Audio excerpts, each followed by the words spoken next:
अब हम आते हैं रेलवे के बारे में। आप जानते हैं और बताने की ज़रूरत नहीं है कि पूरे देश में करोड़ों युवा परीक्षा की तैयारी करते हैं। साल भर की रेलवे की वैकेंसी आएगी, बहुत मुश्किल से आती है। आपको याद होगा कि हमने कई महीनों तक रेलवे सीरीज़ चलाई थी, तब जाकर 2019 में वैकेंसी आई 1,46,000 नौकरियों की। आपको बताते हुए ये हर्ष का हश्र हो रहा है, हिंदी में समझिए कि परीक्षा के भी 1 साल से ज़्यादा समय हो गए हैं, वैकेंसी आए हुए 2.5 साल हो गए हैं, मगर loco pilot, assistant loco pilot की बहाली, ज्वाइनिंग की प्रक्रिया अभी तक पूरी नहीं हुई है। रेलवे के लोग कहते हैं कि कोरोना के कारण नहीं देरी हो रही है। कोरोना तो मार्च से शुरू हुआ है भारत में, आधिकारिक रूप से 24 मार्च से। तो नौजवान परेशान हैं। एनटीपीसी एक होता है रेलवे में, नॉन टेक्निकल परीक्षा, उसके भी फॉर्म भरे, परीक्षा गायब हो गई। अब जब उन नौजवानों को ये बताया जा रहा है, और पहली बार, ये बहुत अच्छी बात है रेलवे की तरफ से कि पहली बार रेलवे ने पारदर्शिता दिखाई है और नई भर्तियों पर प्रतिबंध लगा दिया है। और इस साल Indian railway medical services, Indian railway personal services में कोई भर्ती नहीं होगी। ये ज़रूर कहा गया है कि जो पहले भर्तियां निकली हैं उन पर असर नहीं पड़ेगा, लेकिन उनकी वैकेंसी ही पूरी नहीं हो रही है, ज्वाइनिंग ही नहीं हो रही है। आप रेल मंत्री के ट्विटर हैंडल पर जाके देखिए तो लोको पायलट और असिस्टेंट लोको पायलट, ये zone, Bhopal zone, Gorakhpur zone, Mumbai zone, मार लड़के तमाम उस पर शिकायतें कर रहे हैं, पर कोई सुनने वाला है नहीं। उनकी अब लगता है भी नहीं है कि रेलवे की कोई अब सुनेगा। कारण यह है कि रेलवे की कमाई खराब हो गई है, कम हो गई है, हालत खस्ता हो गई है। वैसी नहीं है जैसे पीयूष गोयल के ट्विटर हैंडल पर रेलवे दिखती है चमकती हुई। वैसी ब्रांडिंग काश रेलवे भीतर से भी होती तो कल्याण हो जाता रेलवे का।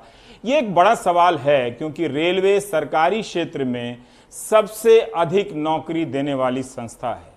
अब अगर ये संस्था नौकरियां देने के अवसरों को संकुचित करने लगे तो सोचिए कि इस देश के युवाओं का भविष्य एक ही चीज बचा सकता है, वो है व्हाट्सएप यूनिवर्सिटी में सप्लाई किया जाने वाला मीम और वीडियो। इसकी पूर्ति अगर बढ़ा दी जाए, प्रोपेगेंडा गोदी मीडिया के जरिए बढ़ा दिया जाए, प्रोपेगेंडा की बड़ा ही हम विश्व गुरु टाइप बन रहे हैं, रोजगार की चिंता मत करो, तो भारत के बेरोजगारों को सुकून मिलता है। उन्हीं के लिए आगे की ये सूचना बता रहा हूं कि 68,000 जो रेलवे ने बताया है कि नॉन सेफ्टी कैटेगरी में भर्ती बची हुई है, इसकी समीक्षा की जा रही है। बताइए, अगर ये पोस्ट खत्म कर दिए गए तो इतनी संभावनाएं भारत के नौजवानों की बंद हो जाएंगी। वो ज्यादा समय लगता है व्हाट्सएप मीम में बिताने वाले हैं, 67,000। फिर 2 साल में जितने भी पदों का सृजन किया गया है उनकी समीक्षा हो, ये नए आदेश दिए गए हैं। उन पर नई भर्तियां अगर नहीं हुई हैं, अगर 2 साल में पोस्ट क्रिएट हुआ है, बहुत लंबा समय लगता है पोस्ट क्रिएट करने में, अगर भर्ती नहीं हुई है तो उन पोस्ट को अब खत्म कर दिया जाएगा, रोक दिया जाएगा। कर्मचारियों के यात्रा भत्ते और दूसरे भत्ते में 50% तक कटौती होगी। अब इसको लेके मुझी को मेल लिखेंगे जिनमें से ज्यादातर लोग मुझे गाली देते रहते हैं। तो इन सारे लोगों को इसका मतलब है ज्यादा से ज्यादा मीम की सप्लाई किए जाने की, व्हाट्सएप मीम की 50% तक कटौती होगी। यानी रेलवे के कर्मचारियों का भीतर से हाल बुरा है। आउटसोर्सिंग स्टाफ में कटौती की जाएगी। अब देखिए, ज्यादातर अब नौकरियां रेलवे में जो हैं वो आउटसोर्सिंग के जरिए हैं। अगर इनकी कटौती की जाने लगी तो किस मात्रा में रेलवे बेरोजगार पैदा करेगी ये हम कभी नहीं जान पाएंगे, क्योंकि हमारे यहां कितने बेरोजगार हुए ये बताने की आधिकारिक व्यवस्था नहीं है। लेकिन बहुत सारी चीजें भारत में पॉजिटिव हैं, वो जानकर खुश रहने की जरूरत है। यह भी कहा गया है कि किसी फाइल को भेजने के लिए स्टाफ के साथ मत भेजिए, ऑनलाइन भेजिए, ताकि वो भी खर्चा बच जाए और यानी स्टाफ बच जाए, स्टाफ की जरूरत ना हो, उसे चलता किया जा सके।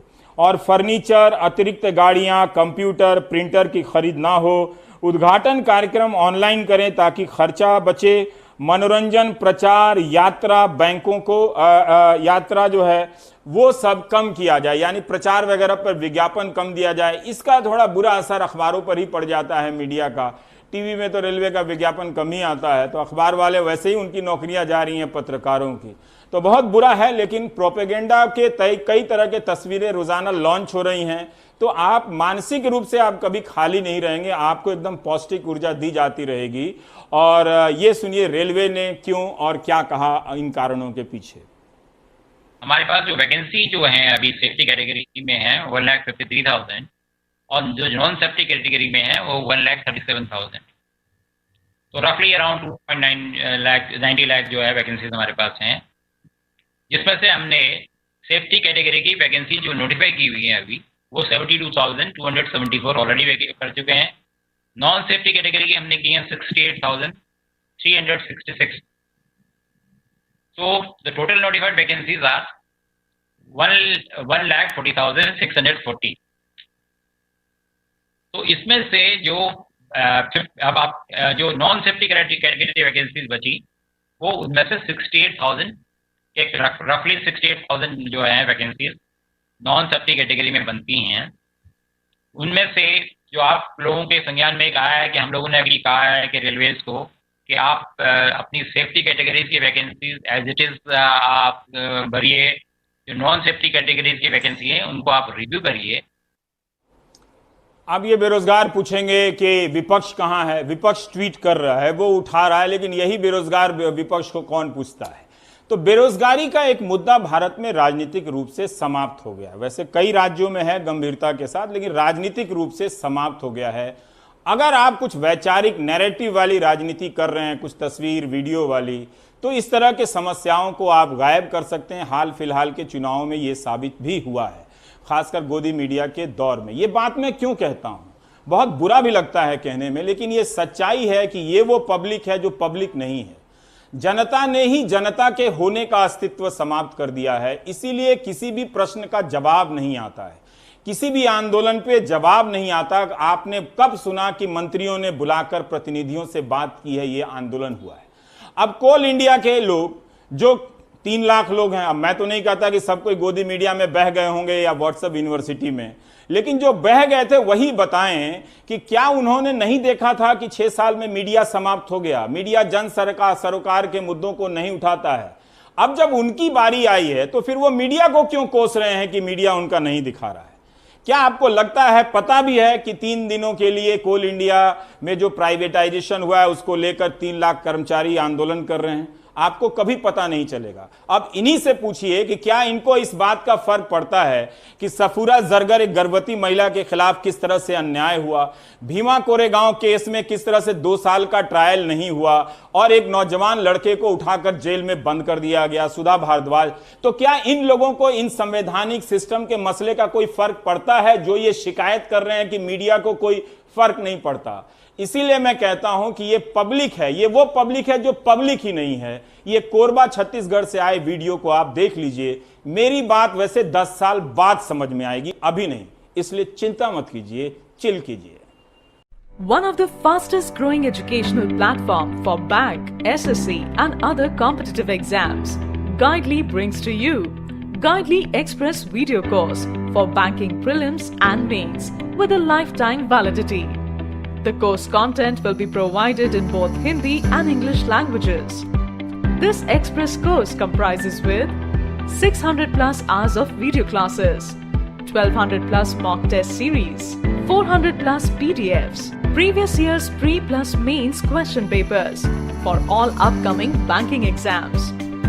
This video course is created by expert faculties in India who have years of experience and guided thousands of students so far.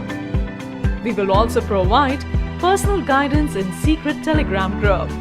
You can attend the sessions in both platforms, mobile app and on laptop. And that's not all. If you are selected in the exam, you can get 100% cashback from our end. So what are you waiting for? To enroll in our Express video course, go to this link today.